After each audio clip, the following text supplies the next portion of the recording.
மையல் தீர பேசாதோ முன்னாலே தூக்கம் போயாச்சு உள்ளார ஏதேதோ ஆயாச்சு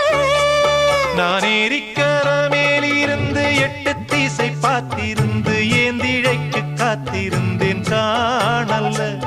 மணி 7 8 ஆன பின்னும் ஊரடங்கி போன பின்னும் சோறு தண்ணி வேணும்னு தோணல்ல என் தெம்மாங்கு பாட்டை கேட்டு தெங்காத்து ஓடி வந்து தூதாக போக வேணும் அக்கறையில நாம் உண்டான ஆசைகளை உள்ளார பூட்டி வச்சு திண்டா